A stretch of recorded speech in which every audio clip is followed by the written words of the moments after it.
द्वापर युग में एक समय की बात है कि मैया यशोदा ने भगवान श्री कृष्ण से कहा कि हे कृष्ण, तुम सारे संसार के उत्पन्न करता, पोषक तथा उसके संहार करता हो। आज कोई ऐसा व्रत मुझे कहो जिसके करने से मृत्यु लोक में स्त्रियों को विधवा होने का भय न रहे तथा यह व्रत सभी मनुष्यों की मनोकामनाएं पूर्ण करने वाला हो। तब भगवान श्री कृष्ण कहने लगे कि हे माता, आपने बड़ा ही सुंदर प्रश्न किया है। मैं आपसे ऐसे ही व्रत को सविस्तार कहूँगा। सौभाग्य की प्राप्ति के लिए स्त्रियों को 32 पूर्णमासियों का व्रत करना चाहिए।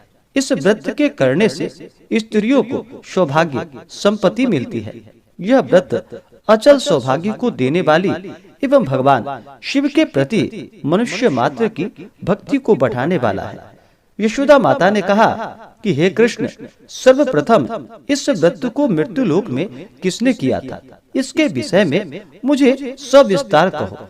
भगवान श्री कृष्ण कहने लगे कि इस भूमंडल पर एक अत्यंत प्रसिद्ध राजा, जो कि चंद्रहास नाम से पालित अनेक प्रकार के रत्नों से परिपूर्ण कातिका नाम की एक नगरी थी। वहाँ पर धनेश्वर नाम का एक ब्राह्मण रहता था और उसकी स्त्री अति सुशीला रूपवती थी।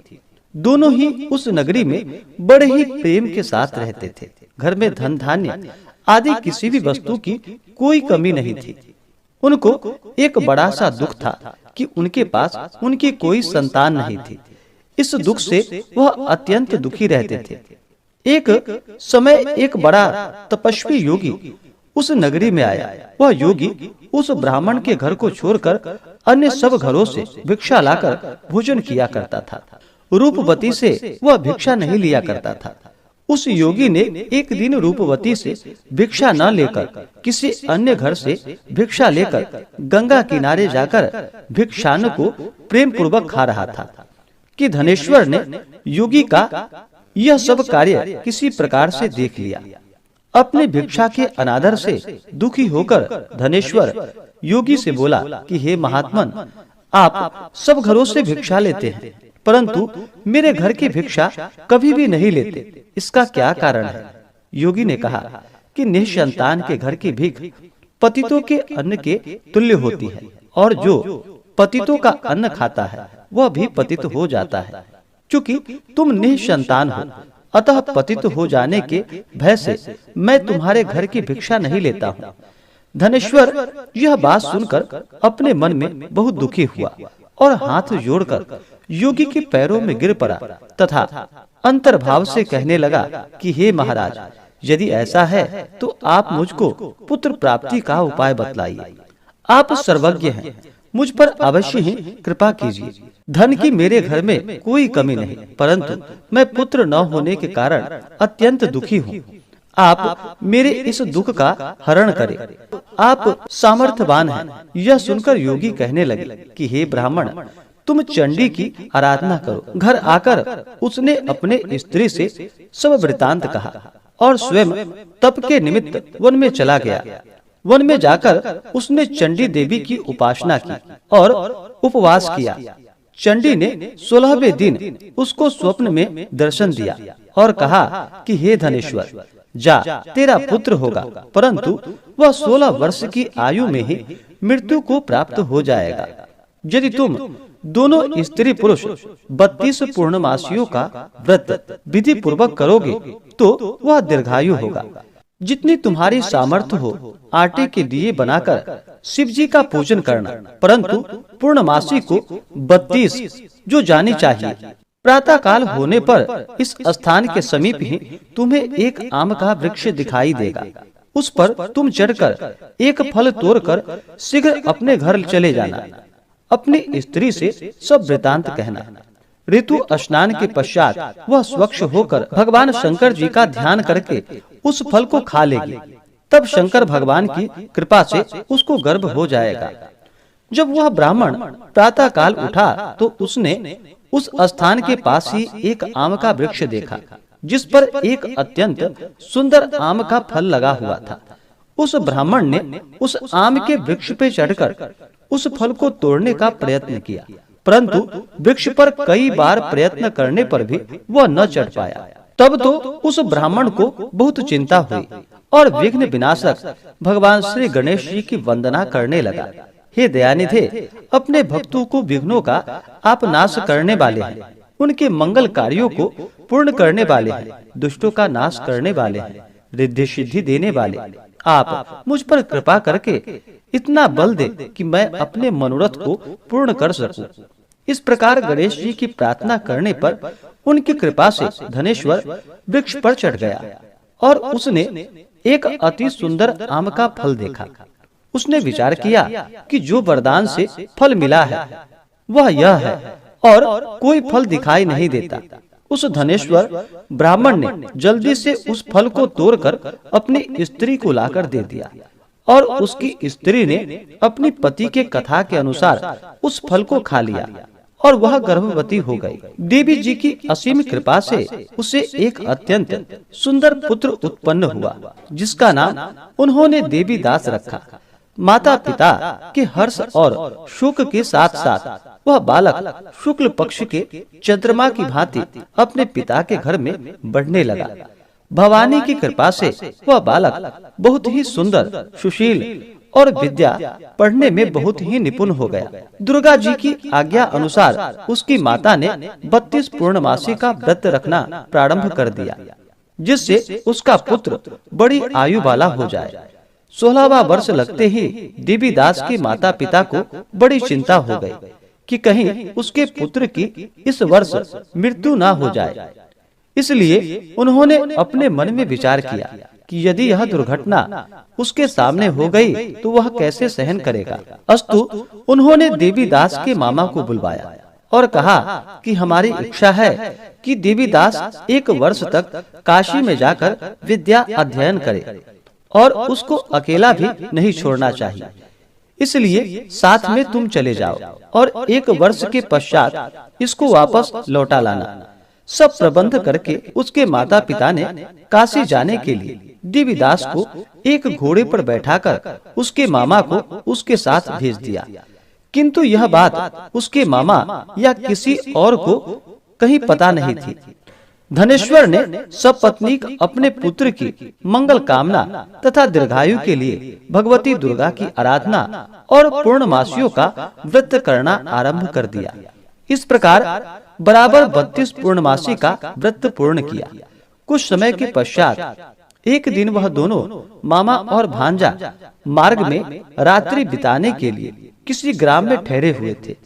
उस दिन उस गांव में एक ब्राह्मण की अत्यंत सुंदर, सुशील, विदुषी और गुणवती कन्या का विवाह होने वाला था। जिस धर्मशाला के अंदर वर और उसकी बारात ठहरी हुई थी, उसी धर्मशाला में देवीदास और उसके मामा भी ठहरे हुए थे। संयोगवश कन्या को तेल आदि चढ़ाकर मंडप आदि का कृत्य किया गया तो लग्न के समय वर को धनुवार्त हो गया। अस्तु वर के पिता ने अपने कुटुंबियों से परामर्श करके निश्चय किया कि वह देवीदास मेरे पुत्र जैसा ही सुंदर है, मैं इसके साथ ही लग्न करा दूं और बाद में विवाह के अन्य कार्य मेरे लड़के के साथ हो जाएगा। यह सोचकर देवीदास के मामा से जाकर बोला कि तुम थोड़ी देर के लिए अपने भांजे को हमें दे दो, जिससे विवाह के लग्न का सब कार्य सुचारू रूप से हो सके। तब उसका मामा कहने लगा कि जो कुछ भी मधुपर्क आदि कन्यादान के समय वर को मिले वह सब हमें दे दिया जाए, तो मेरा भांजा इस बारात का दूल्हा बन जाएगा। यह बात वर के पिता ने स्वीकार कर ली। उसने अपने भांजा को वर बनने को भेज दिया और उसके साथ वह विवाह कार्य रात्रि में विधि पूर्वक संपन्न हो गया। पत्नी के साथ वह भोजन न कर सका और अपने मन में सोचने लगा, न जाने यह कैसे स्त्री होगी। वह एकांत में इसी सोच में गर्म निश्वास छोड़ने लगा। तब उसकी आंखों में आंसू भी आ गए। तब वधू ने पूछा कि क्या बात है, आप इतने उदास व दुखी क्यों हो रहे हैं? तब उसने सब बातें जो वर के पिता व उसके मामा में हुई थी उसको बतला दी। तब कन्या कहने लगी कि यह ब्रह्म विवाह के विपरीत हो कैसे सकता है। देव, ब्राह्मण और अग्नि के सामने मैंने आपको ही अपना पति बनाया है, इसलिए आप ही मेरे पति हैं। मैं आपकी ही पत्नी रहूंगी, किसी अन्य की कदापि नहीं। तब देवी दास ने कहा कि ऐसा मत करिए, क्योंकि मेरी आयु बहुत थोड़ी है। मेरे पश्चात आपकी क्या गति होगी, इस बातों को अच्छी तरह विचार लो। परंतु वह दृढ़ विचार वाली थी, बोली कि जो आपकी गति होगी वही मेरी गति होगी। हे स्वामी, आप उठिए और भोजन करिए, आप निश्चय ही भूखे होंगे। इसके बाद देवीदास और उसकी पत्नी दोनों ने भोजन किया तथा शेष रात्रि वे सोते रहे। प्रातः काल देवीदास ने अपने पत्नी को 3 नगों से जड़ी हुई एक अंगूठी दी, एक रुमाल दिया और बोला कि हे प्रिय, इसे ले लो और संकेत समझकर स्थिर चित्त हो जाओ। मेरा मरण और जीवन जानने के लिए एक पुष्प वाटिका बना लो, उसमें सुगंधी वाले एक नव मल्लिका लगा लो, उसको प्रतिदिन जल से सींचा करो और आनंद के साथ खेलो कूदो तथा उत्सव मनाओ। जिस समय और जिस दिन मेरा प्राणांत होगा, ये फूल सूख जाएंगे और जब ये फिर हरे हो जाएं, तो जान लेना कि मैं जीवित हूँ। यह बात निश्चय करके समझ लेना, इसमें कोई संशय नहीं। यह समझाकर वह चला गया। प्रातः काल होते ही वहाँ पर गाजे बाजे बजने लगे और जिस समय विवाह के कार्य समाप्त करने के लिए वर तथा सब बाराती मंडप में आए, तो कन्या ने वर को भली प्रकार से देखकर अपने पिता से कहा कि यह मेरा पति नहीं है, मेरा पति वही है जिसके साथ रात्रि में मेरा पानी ग्रहण हुआ था। इसके साथ मेरा विवाह नहीं हुआ। यदि यह वही है तो बताए कि मैंने इसको क्या दिया। मधुपर्क और कन्यादान के समय जो मैंने भूषणादि दिए थे उन्हें दिखाए तथा रात में मैंने क्या गुप्त बातें कही थी वह सुनाए। पिता ने उसके कथानुसार वर को बुलवाया। कन्या की यह बातें सुनकर वह कहने लगा कि मैं कुछ नहीं जानता।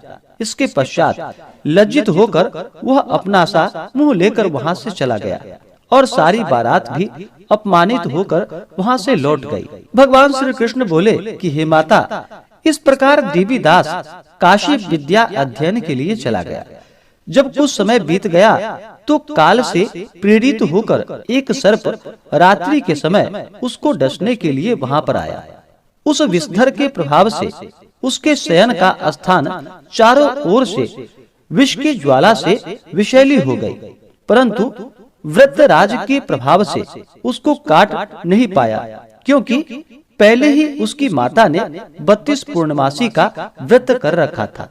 इसके बाद मध्याह्न के समय स्वयं काल वहां पर आया और उसके शरीर से उसके प्राणों को निकालने का प्रयत्न करने लगा, जिससे वह मूर्छित होकर पृथ्वी पर गिर पड़ा। भगवान की कृपा से उसी समय पार्वती जी के साथ भगवान शंकर जी वहां से आ गए। उसको मूर्छित दशा में देखकर माता पार्वती जी ने भगवान शंकर से प्रार्थना की कि हे प्रभु, इस बालक की माता ने पहले 32 पूर्णमासी का व्रत किया था, जिसके प्रभाव से हे भगवान आप इसको प्राण दान दे। भवानी के कहने पर भक्त वत्सल भगवान श्री शिव जी ने उसको प्राण दान दे दिया। इस व्रत के प्रभाव से काल को पीछे हटना पड़ा और देवीदास स्वस्थ होकर बैठ गया। उधर उसकी स्त्री उसके काल की प्रतीक्षा किया करती थी। जब उसने देखा कि उस पुष्प वाटिका में पत्र पुष्प कुछ भी नहीं रहे, तो उसको अत्यंत आश्चर्य हुआ और जब वह वैसे ही हरी भरी हो गई तो वह जान गई कि वह जीवित हो गए हैं। यह देखकर बहुत प्रसन्न मन से अपने पिता से कहने लगी कि पिताजी, मेरे पति जीवित हैं, आप उनको ढूंढिए। जब 16वां वर्ष व्यतीत हो गया तो देवीदास भी अपने मामा के साथ काशी से चल दिया। इधर उसे उसके ससुर उसको ढूंढने के लिए अपने घर से जाने वाले थे। वह दोनों मामा भांजा वहां पर उसी समय आ गए। उनको आया देखकर उसका ससुर बड़ा ही प्रसन्नता के साथ अपने घर में उसे ले गया। उस समय नगर के निवासी भी वहां पर इकट्ठे हो गए और सबने निश्चय किया कि अवश्य ही इस बालक के साथ इस कन्या का विवाह हुआ था।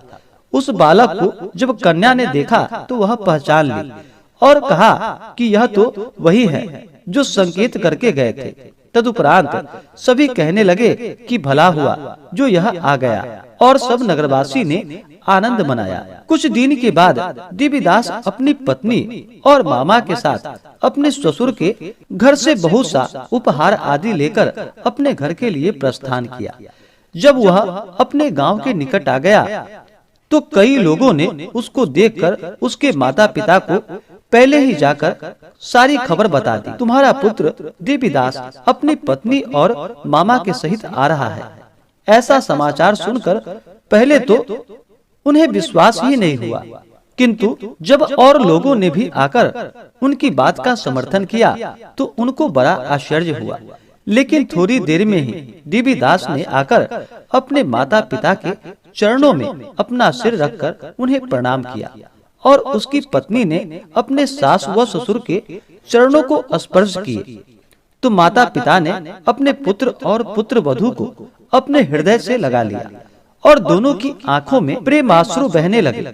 अपने पुत्र और पुत्र वधू के आने की खुशी में धनेश्वर ने बड़ी भारी उत्सव किया और ब्राह्मणों को भी बहुत सी दान और दक्षिणा देकर ब्राह्मणों को संतुष्ट व उन्हें प्रसन्न किया। भगवान श्री कृष्ण जी कहने लगे कि इस प्रकार धनेश्वर 32 पूर्णमासियों के व्रत के प्रभाव से पुत्रवान हो गया। जो भी स्त्रियां इस व्रत को करती हैं वे जन्म जन्मांतर में वैधव्य का दुख नहीं भोगती और सदैव सौभाग्यवती रहती हैं।